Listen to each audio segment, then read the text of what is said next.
السلام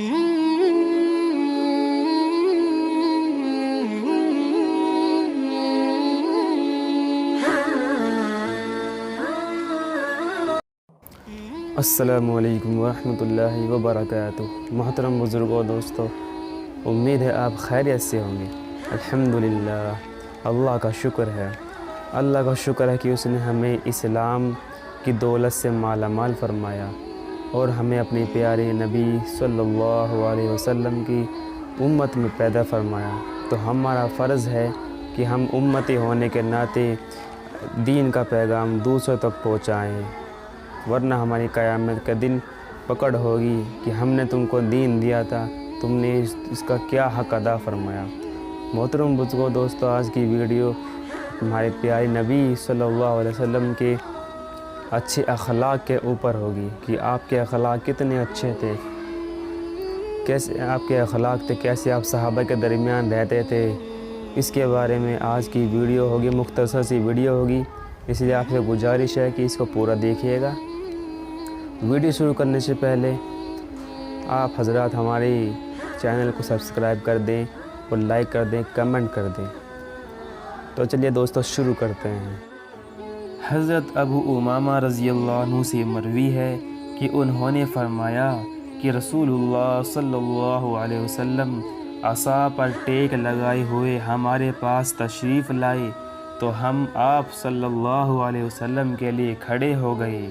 آپ صلی اللہ علیہ وسلم نے فرمایا، جس طرح اجمی لوگ ایک دوسرے کی تعظیم کے لیے کھڑے ہوتے ہیں، اسی طرح تم نہ کھڑا ہوا کرو، اور فرمایا، میں خدا کا بندہ ہوں، اسی طرح کھاتا ہوں جس طرح بندے کھاتے ہیں، اور اسی طرح بیٹھتا ہوں جس طرح بندے بیٹھتے ہیں۔ آپ صلی اللہ علیہ وسلم کا یہ فرمانا آپ صلی اللہ علیہ وسلم کی بردباری اور متواضعانہ عادت کریمہ کی وجہ تھا۔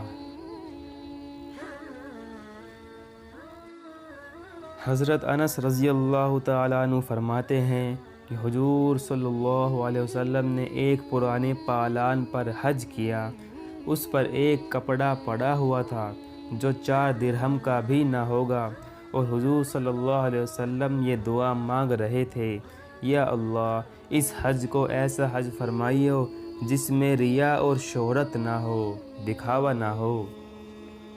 جب مکہ فتح ہوا اور آپ صلی اللہ علیہ وسلم مسلمانوں کے لشکر کے ساتھ اس میں داخل ہوئے تو آپ صلی اللہ علیہ وسلم نے اللہ تعالیٰ کے حضور میں عاجزی اور تواضع سے سر کو پالان پر جھکا دیا تھا، یہاں تک کہ قریب تھا کہ اس کے اگلے لکڑی کے سرے پر آپ صلی اللہ علیہ وسلم کا سر لگ جائے۔ حضرت انس رضی اللہ عنہ فرماتے ہیں کہ صحابہ کے نزدیک حضور صلی اللہ علیہ وسلم سے زیادہ محبوب کوئی شخص دنیا میں نہیں تھا، اس کے باوجود پھر بھی وہ حضور صلی اللہ علیہ وسلم کو دیکھ کر اس لیے کھڑے نہیں ہوتے تھے کہ حضور صلی اللہ علیہ وسلم کو یہ بات پسند نہ تھی۔ ایک مرتبہ نجاشی بادشاہ حبشہ کے کچھ ایلچی آئے، حضور صلی اللہ علیہ وسلم ان کے خاطر مدارات کے لیے کھڑے ہو گئے تو صحابہ کرام رضی اللہ عنہ نے عرض کرنے لگے، یا رسول اللہ صلی اللہ علیہ وسلم، ان کی خدمت کی سعادت ہمیں عنایت فرمائیے۔ فرمایا، انہوں نے ہمارے صحابہ کی بڑی خدمت و تکریم کی ہے، میں پسند کرتا ہوں کہ ان کا بدلہ ادا کروں۔ سبحان اللہ۔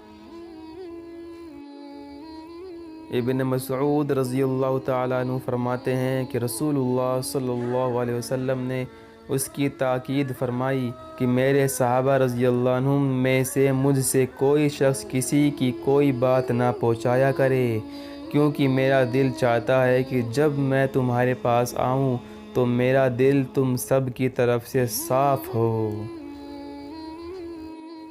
محترم بزرگوں دوستو، یہ ہمارے نبی کے پیارے اخلاق تھے۔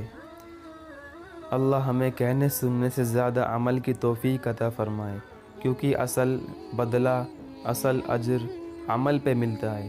اس لیے ہمیں اللہ سے دعا کرنی چاہیے، اللہ ہمیں کہنے سننے سے زیادہ عمل کرنے کی، اخلاص سے عمل کرنے کی توفیق عطا فرما، ہمیں اپنے پیارے نبی کی سنت پر 100% چلنے کی توفیق عطا فرما۔ اے اللہ ہمیں اپنے پیارے نبی کی محبت پیدا فرما۔ اگر ہمارے نبی کی ہمارے دل کے اندر محبت پیدا ہو گئی تو ہمارا عمل کرنا بہت آسان ہو جائے گا۔ اسی کے ساتھ دوستو اجازت دیجیے، اگلی ویڈیو تک انشاءاللہ اب کی بار جلد ہی ویڈیو آئے گی۔ اس مرتبہ بہت تاخیر ہو چکی تھی، کچھ تقاضے آ گئے تھے۔ انشاءاللہ اگلی ویڈیو میں جلد ملتے ہیں۔ السلام علیکم ورحمۃ اللہ وبرکاتہ۔